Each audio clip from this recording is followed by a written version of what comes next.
But I want to go to my guest. I don't want to keep him waiting.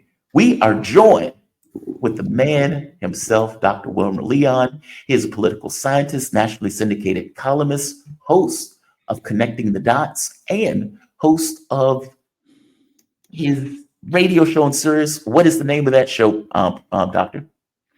Inside the Issues with Wilmer Leon. Thank you. Inside the Issues with Dr. Wilmer Leon. Check out both. He is brilliant. As I was telling my mom last night, he is a brilliant, brilliant man. I feel enamored that he would even bring me on the show, and I thank you for that. How you doing this morning? You doing okay? Man, shoot, I'm talking to you. As my father would say, I'm about to mess around and learn something. Well, I mess around and learn something every time we have conversations, so thank you for that. I got to start with the college campuses. I was watching. Where is it? I was trying to pull up the clip. I was looking at some of the reporting that was coming out, and effectively, the ICE was going into Johns Hopkins, and the people and the staff were told, "Hey, when they come in, don't do anything." Right here. I am amazed by this because I feel like this is so weak and it's somewhat of a betrayal. Right here. Faculty and staff at Johns Hopkins were told not to intervene if ICE agents come to the campus looking to detain community members. Employees were told not to help community members leave or hide if they were sought by federal agents. I feel like this is Nazi Germany, right? And no, I'm not saying the United States is Nazi Germany. But this idea of, hey, if they come to get somebody, don't hide them, don't try to get them away, don't do any of that stuff, whether it's legit or not. Because keep in mind, the Trump administration has been deporting people who are legally here, who have every right to be here, and who, in some cases, green card members. In some cases, they're going through and changing the visa status of people who are here legally. And it is the height of cowardice to be like, hey, we're going to work with the administration. Don't help anybody. These are your staff members, by the way. Bob is your staff member. Raul is your staff member. Don't do anything to help Bob and Raul, even though you've known them for the last X number of years. Just let them come, let them deport them and take them away in chains and put them in a cage. The height of cowardice. Now, you are a professor. Give me your take on this. I find this to be cowardly. I don't know another word for it. Give me your thoughts. Well, I think a lot of the analysis of this always has to start with Steve Bannon's statement about flooding the zone.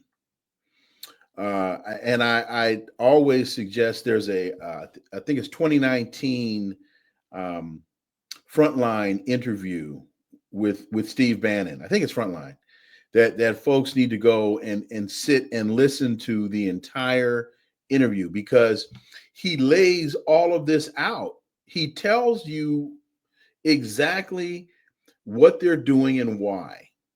So this is, I believe, just another element of what Steve Bannon referred to as flooding the zone, creating so much mayhem that people don't know where to turn and what to do. Because the analogy I'll use now is it's like the California wildfires. As soon as you're fighting this huge blaze out in Pacific Palisades, and then poof, in the Hollywood Hills, a fire breaks out, and then poof, you're playing whack-a-mole, and you don't know where to turn. So that's the first thing. The second element of this, I believe, is the attack on the freedom of speech. I think a lot of this is being driven by AIPAC. And because when you look at the nationality of the people or nationalities of the people that are being deported, and you look at what they're being deported for, they tend to be people from the Middle East, and they tend to be people that are supporting the Palestinians. And so that says to me that, whose interests are being served by this. And what I think this also takes us to is an analysis of the reality that, or an acceptance of the reality that over the last, I'll say probably 3 or 4 years, the Zionists are losing the argument, they are losing the war, and they are now turning to desperate measures in order to try their best to regain control of the narrative and to exterminate the Palestinians from Palestine. Yes, I agree with you. I would like to add, though, that Ken Klippenstein pointed out that they were looking at anybody who's critical of America. They were throwing people out of the country into El Salvador, which those people didn't even come from El Salvador. Yeah, but those aren't students. And correct, that's true. So what I just gave you was in the context of the educational environment. I was not speaking about deportation in mass. Totally fair. Totally fair. Okay. And this goes to the other story from Columbia University. Well, wait a minute. Because if you don't mind, to the El Salvador story. Yeah. This is just my opinion. I would add, and we may have talked about this the last time I was on. Usually when you are deporting people, you deport them to the country from whence they've come. Exactly. You send them home. And in this instance, Maduro even said, I'll take them back, send them to me. Yeah. We sent them to El Salvador. Why the hell would you send these people to El Salvador when they're from Venezuela? It is outrageous. Well, it's completely outrageous. If you go back and look at Trump's attack on the 14th Amendment, birthright citizenship, I would suggest that we consider that the El Salvador move is a trial balloon, that the ultimate objective of the El Salvador deportation move is to deport American prisoners that are American citizens to El Salvador. Because when you go back to the original conversation that the president of El Salvador had with Lil Marco Rubio, it was when Lil Marco was in El Salvador, the president said, you can send me your prisoners. And Lil Marco, he didn't say, oh, that's insane. He said, no one has ever offered that before. We'll have to take that under consideration. But see, this is my issue. Oh, I'm sorry, please. So final point. I'm not saying that this is the move. I'm telling people you need to take this under consideration. This is why that story bothers me so much. This idea of them saying, hey, if they come in, don't respond, don't do anything, don't help these people, don't do it. That is epic cowardice in the face of an administration that is pushing the bounds of presidential power. And much of this stuff is illegal, by the way. Yes, it will be challenged in the courts, but they've already done it at the point where it gets challenged in the courts. To add to that, this statement coming out of State Department is just mind-blowing. Listen to what she says here. But that we'll revoke the visas of whoever it is that fits within the category of what it is we're deciding is going to get your visa revoked, which is illegal activity, essentially. We will revoke the visa of anyone that we decide that needs to be revoked. Meaning, we will come up with what we need to in order to kick somebody out of the country and revoke a visa, whether it is valid or not. Keep in mind, the other guy, Mahmoud, I forget the last name, Khalil, thank you. He was legally here. He was a green card member. Rubio went through and said, well, he came in on like a student visa or came on as like a tourist visa or something like that. And so they use that as a justification to eliminate the fact they had a green card in order to justify kicking them out of the country. And they're doing this across the board for people who criticize America, who have complained about America, etc. This is outrageous behavior. And I think the wild part about it is there is no political opposition to it. None. The Democrats are not in a position, nor do I think would they, considering they were perfectly fine with the genocide.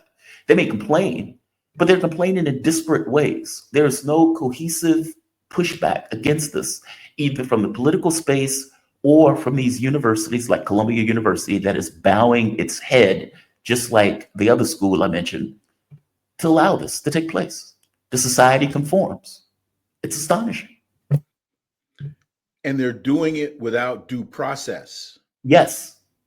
Which is, in the minds of many, the real problem is you're doing this without due process. That's why I'm saying, folks, they're coming for you without due process, because the Steve Bannons of the world, they cannot expect to create this much mayhem without anticipating public backlash. Right.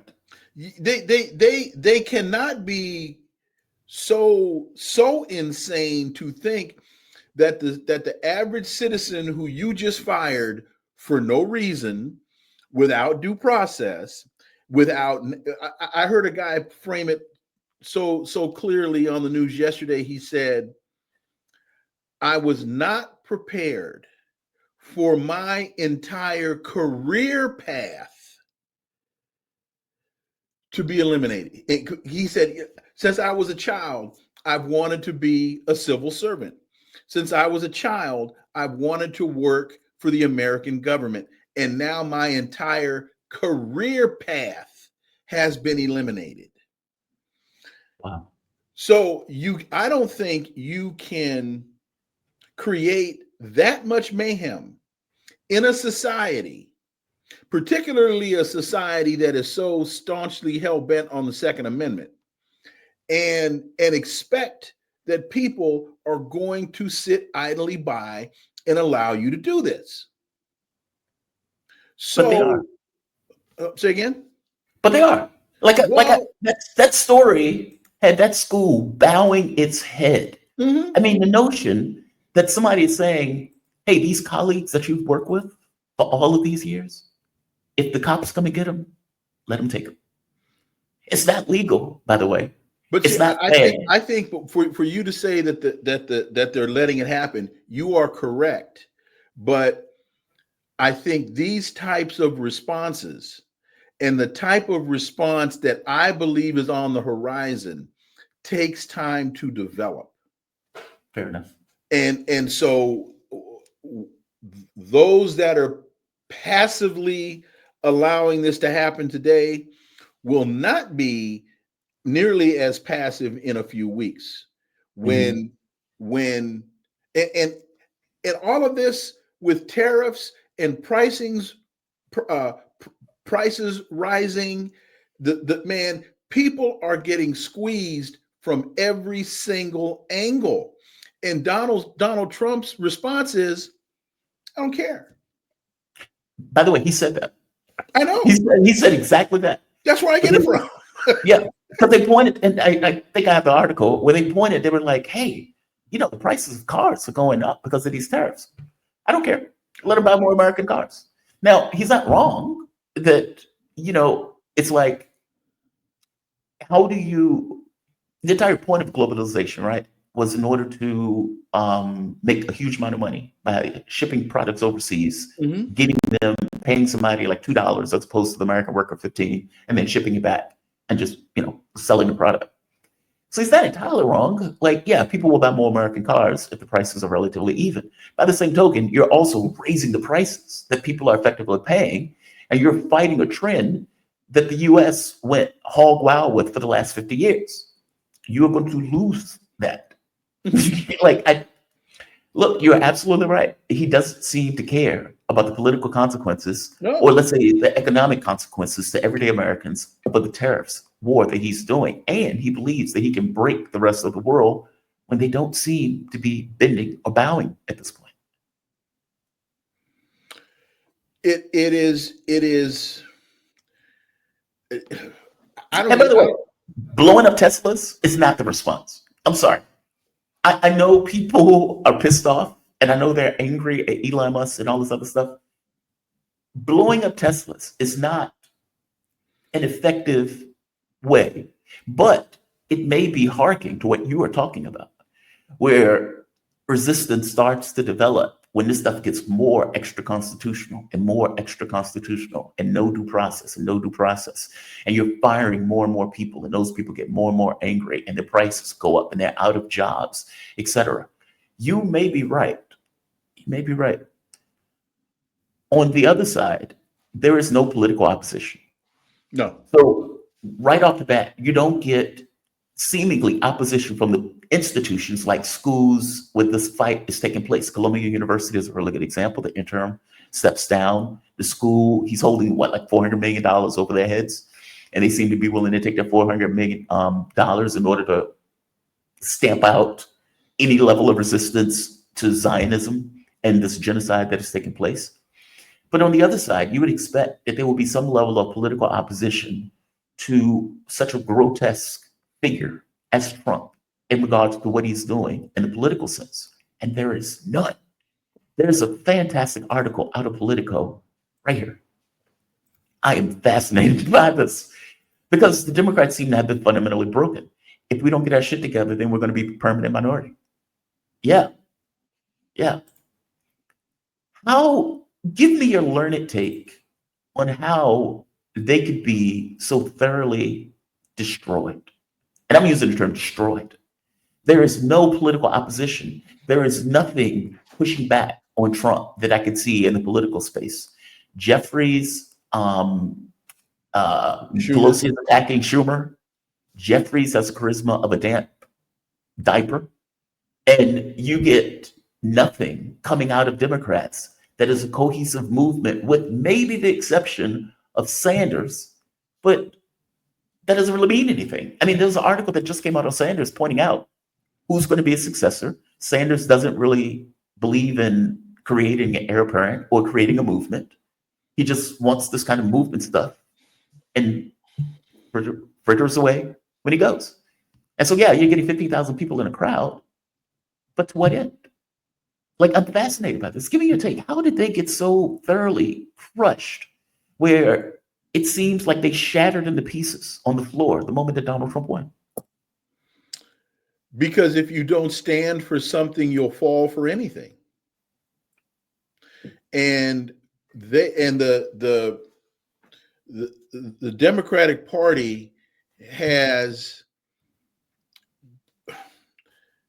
very slowly, but over time, been chiseled away through the financial interests of the military-industrial complex and AIPAC. Yeah. And so now, an overwhelming majority of those Democrats have been bought and paid for, and they're more interested in protecting those paychecks than representing the people that have sent them to Congress. And you also tie that to Americans abdicating their responsibility as being citizens, because it's our responsibility as citizens to keep Hakeem Jeffries and the rest of that crew, Bernie and them, in check. And so when we found out, and then you add to that the media piece of this, so that because now people aren't getting the information that you and I are providing to them through your show, through my show, through other shows. So when you and I go out and sit down and try to have conversations with folks and tell people what's really going on in Ukraine, they're like, come on, man. No, you know, Vladimir Putin is evil, and all you are you're just a Russian bot. Even though you and I were telling people back during the Russiagate hoax that all that was BS. And what do we find out now? We were correct. We were right. But that narrative, in terms of the dominant mainstream media, has never been corrected. So you and I can tell people, well, go read this story. Go read. They're not going to do it. Well, most of them are not going to do it. I find it, man, I find it amazing when people call into my XM show and they say, man, you were right. Yeah. Man, you told us this 3 years ago. You told us this 2 years ago. You told us this was BS 18 months ago. And you're correct. And Bernie, as I think I mentioned on the last time I was on with you, he's still nothing but the sheepdog for the Democrats. Agreed. On his point about Social Security, he's right.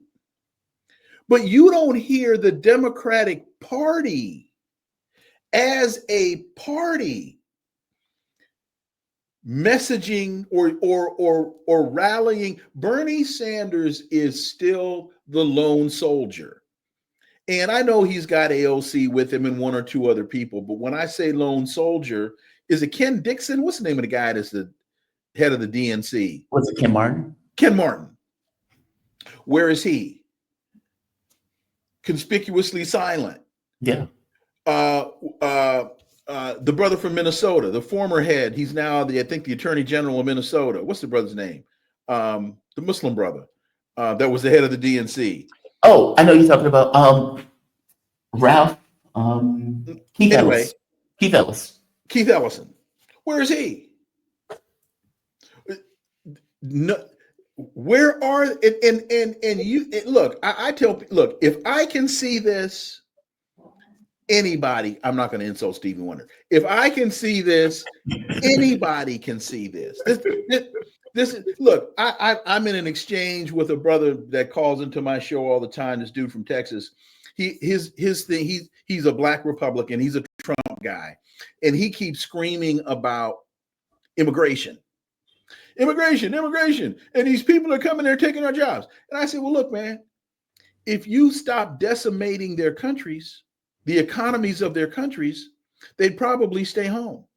Why don't you talk about that? Why don't you talk about NAFTA? Why don't you talk about Trump redoing NAFTA? Why don't you talk about the impact that NAFTA had on Mexican agriculture?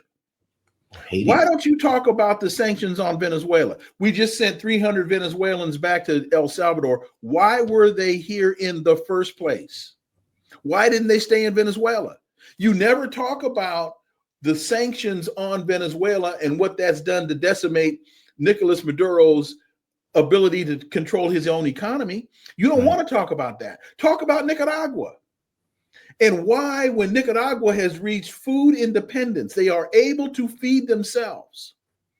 We're still trying to overthrow the government. You talk about Haitians in Springfield eating people's pets. Why aren't they staying in Haiti eating their own dogs and cats? Because we have decimated, and I said that in jest. I know. It's just funny. I'm sorry. That was a joke. They're not staying home eating their own. Well, they're not. Put it this way: they're not staying home eating Haitian black pigs because the United States has what's the word? Well, decimated the black pig population in Haiti. Y'all don't want to talk about that. You want to talk about the outcome or the result. You don't want to talk about the cause. Right. Right. Oh, that's so true. You don't want to talk about the cause. Don't start nothing, won't be nothing. I don't understand why that is so. Maybe people haven't spent the time on the corner that I did. Don't start nothing, won't be nothing. I think, you know, I was one of those people. And I think everybody growing up on some level, depending on their parents, maybe start off as one of those people. And I remember What people? where, okay, the news says this, Oh yeah. Oh yeah. this is true. And the news media, we have a free media. It's corporate, so it's not necessarily tethered to the government. It's independent. Like you Well, see, believe all this I stuff. don't know how old you are. I know I'm older than you are. I think I am much older than I look. I'm 47 years old. Oh, see, I'm 65. So, okay. So you don't remember when Walter Cronkite was the most trusted man in America. I do. Okay. And Huntley and Brinkley. And, you know, I remember watching the coverage of the Vietnam War when they were showing you every night at dinner time, they were showing you the body count.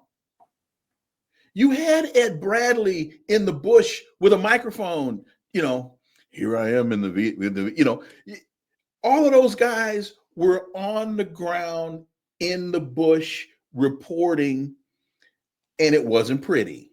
Yeah. Which is why they stopped doing that. So we still have something of some honor and note to reflect upon when those journalists were actually journalists. That is we not don't the have case that anymore. Yeah, that's not the case. That's not the case. I remember when Tulsi Gabbard, who's far more diminished in the Trump, after going into Trump, whatever, she goes over to Jake Tapper.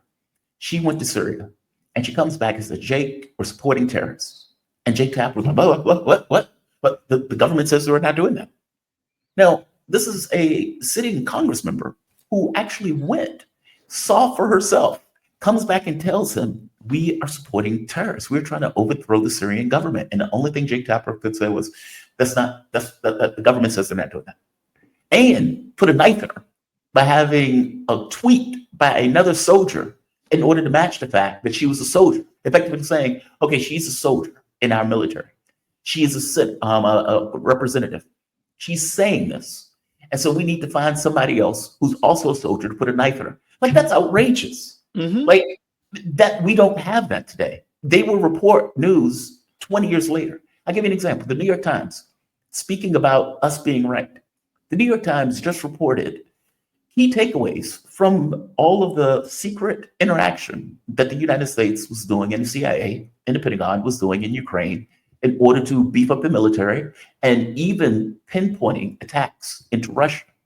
Okay, well, we were saying that. Like, that's open secret, right? And it took the New York Times to put it out in order for it to be real. It's like, dude, I will tell you, when I first started at the network, I got radicalized. I know I've said this before. Mm-hmm. I felt like I was living in a funhouse when I would see Western media report something. And then you would look at world media report something. So if you're looking at Russia, China, India, et cetera, et cetera, et cetera, you're like, okay, where's the floor? Like, what's real? And then you realize, okay, well, Ukraine is obviously losing. So why are they continuously reporting about this vaunted offensive? Oh, look, the death count is astonishing. Like Colonel McGregor, Judge Knapp, multiple news sources were reporting this kind of how Ukraine was effectively losing the war. But in the West, they were reporting as Ukraine is doing fantastic. Ukraine is holding the line. Ukraine is this. And, I remember going on doing a monologue and said reality will assert itself. Meaning all that stuff that you guys are talking, reality at some point will assert itself. And here we are, reality is asserting itself.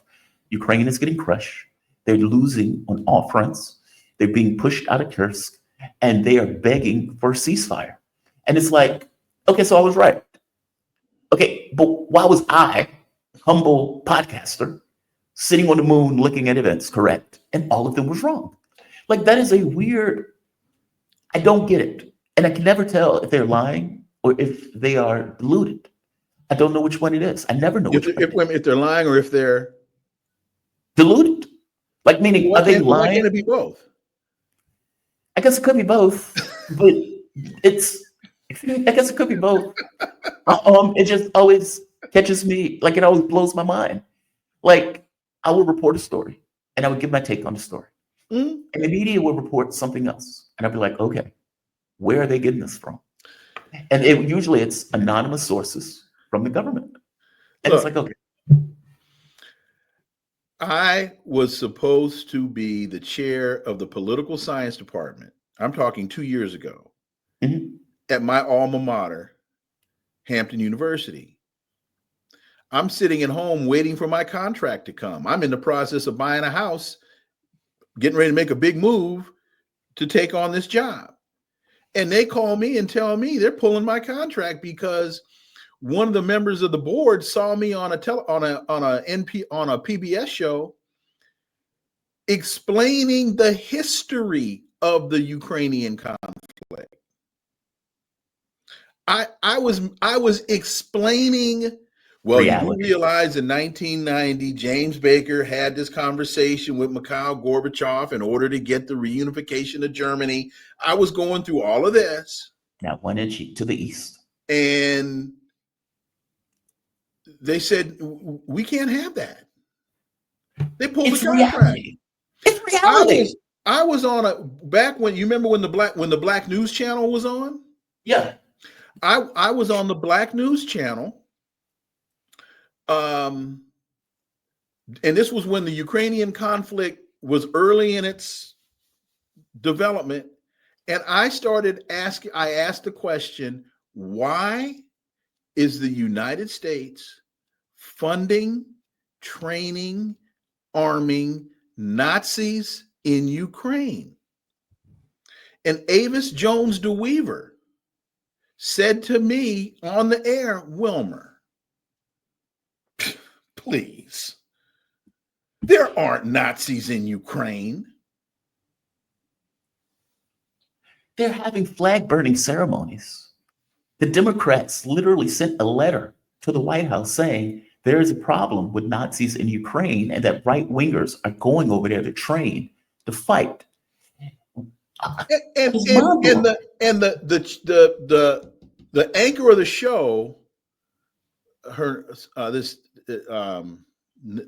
Nadira something or other, after the show, she goes into the producers meeting and says, don't ever bring him back on here again. Fortunately for me, a number of those producers had worked with me on other shows, and they told her, if anybody goes, it's going to be you, because that guy knows what he's talking about. You don't know who he is. He knows what he's talking about. And he's telling, the producers stood up for me against the host because all she wanted to do on the Black News Channel was have Black people repeating the dominant mainstream narrative. That's outrageous. That's outrageous. You've had folks come out and talk about CNN and MSNBC, well, particularly MSNBC, and how you cannot criticize Democrats on MSNBC. Right. Ted Rawl, by the way, tried to get a contract at one point on MSNBC, and in the contract they had, you cannot criticize the Democratic Party. I was on MSNBC, and I wrote for the Griot. I was on CNN. I was on Lou Dobbs Tonight regularly. I was on the 43rd floor at 30 Rock negotiating a deal. Ted is absolutely right. Wow. Just wow. So that's our media. But that's the quiet part, right? That's not the part you hear aloud of people saying, hey, by the way, there are red lines. And if you want to keep this job, if you want to keep this paycheck, there are red lines that you can't necessarily. And I had a number of people say to me, Wilmer, you don't understand. What you need to do is get in.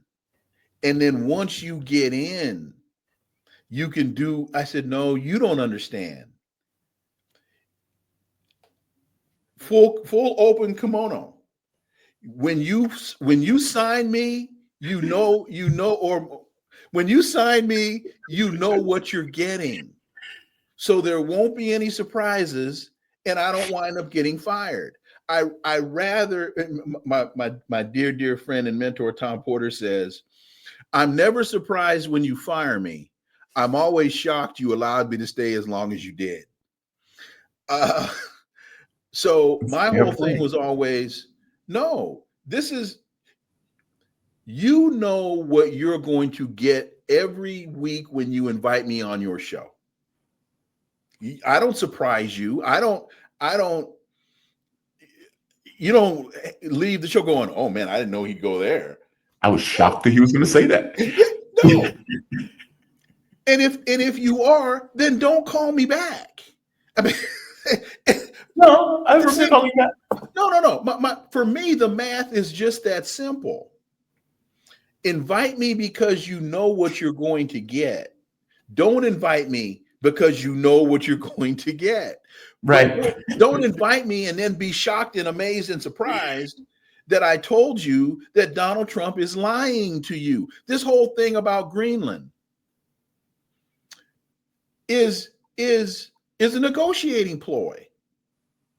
The prime minister of Norway, who owns Denmark, has already said, dude, let's sit and negotiate. You can have access to our minerals. Let's negotiate. All this is, and I'm not saying that Donald Trump won't invade Ukraine, won't invade Greenland. What I'm saying is where we are, what I see right now with this is he's trying to posture for what he believes will be an eventual stronger negotiating position. One of the signals to me on this is when they asked President Putin what he thought about it, Putin said, hey, it's not my problem. That's between them. They ain't got nothing to do with me. Well, Putin also said that the U.S. had been angling to take Greenland since 18 something. Right. Yeah. Right. But you're absolutely right. But I think he understands the history better than most. And that his response of that's between them, it has nothing to do with me. He knows if he said anything other than that, it ratchets up the rhetoric, right? Which is not what he's trying to do. He's got other issues he's got to deal with. So he's just saying, you guys work it out. Yeah. But I believe this: if he saw a potential conflagration erupting, he would have more to say. Mm-hmm. And Donald Trump is in the process now, starting an Article 5 conflict with a NATO member. Yeah. Similar to what the United States did when we blew up the Nord Stream pipeline. But I don't think this one will go quite as quietly as Nord Stream did. So again, I don't see this right now. And I say, as we sit here on the 31st of March, I don't see this on the 31st of March being a military issue. I think Donald Trump is just barking at the cars passing in the street. And that's it. Okay, I'm sorry. I'm looking at the time, and I want to make sure I get you out of time. And I got plans. No. I'm watching it too. Dr. Wilmer Leon. He is political scientist, nationally syndicated columnist, and host of Connecting the Dots. And by the way, and the other show on Sirius, I have to write that down. Inside the Issues with Wilmer Leon.